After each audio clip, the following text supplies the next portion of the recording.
enjoy the show.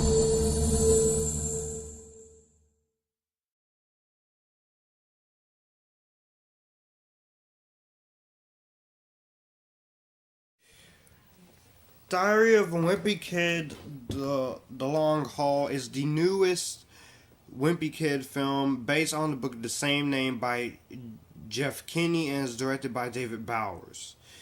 This is a new one, and this was one of my most anticipated films of the year, and I have to be honest, this one, just like the other ones, I enjoyed. So, young Greg Heffley is looking forward to a long summer of just hanging out, but his mother throws a monkey wrench into his plans when she forces the entire family to take a road trip for a relative's birthday celebration. His eyes soon light up after he realizes the excursion is his ticket to a gaming convention to meet YouTube sensation Mac Digby. Greg's imagination then kicks into overdrive when he sneakily hatches a scheme to attend the expo and gain some much deserved fame.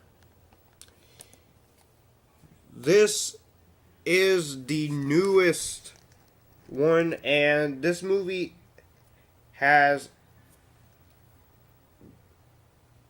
This is not a reboot, but the original cast members decide not to come back for the roles. But this is a fourth film. This is not a reboot. This is the fourth film. This is a sequel. And now, let's talk about the new cat replacements. Jason Drucker takes Zachary Gordon's place as Greg Heffley, and I have to say he's all right as Greg Heffley. I still like the character. I thought he did a good job, but he wasn't as good as Zachary Gordon. Owen Asztalos takes Robert Capon's place as Riley Jefferson, and I will have to say he's really good here. He's really good too. I thought he was also pretty fine for what he had.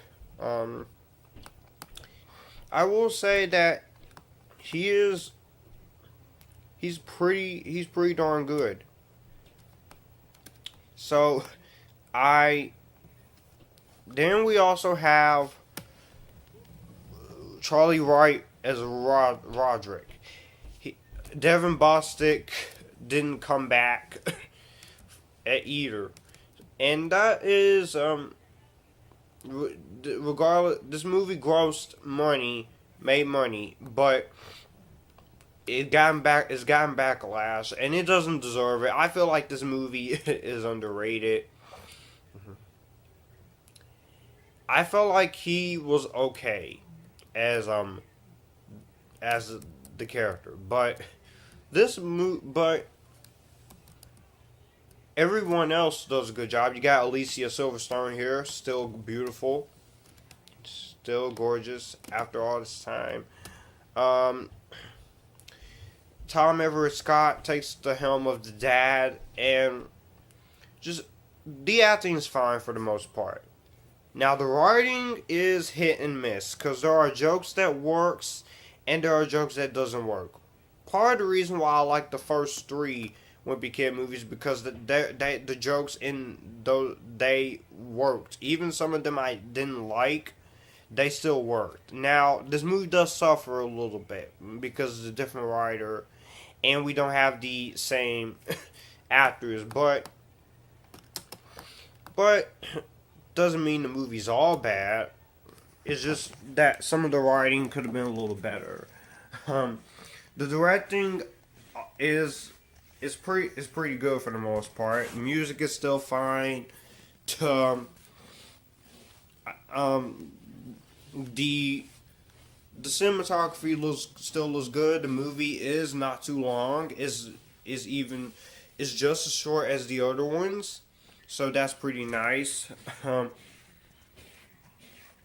Also, some of the new casting choices for the other characters are kind of hit and miss, but I felt like the felt like that this was still, I could still tell this was the fourth Wimpy Kid movie. This was not reboots, and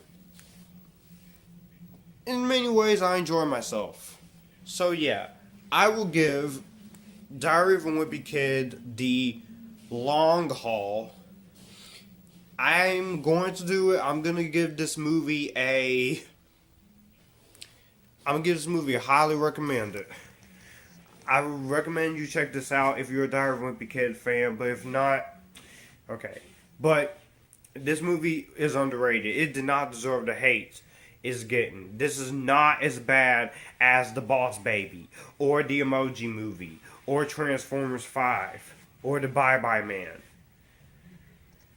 Let me know what you guys think of Wimpy Kid 4 down below. Did you like it? Did you hate it? And I will see you guys later. If you like this, you can click here and we can all have a good time.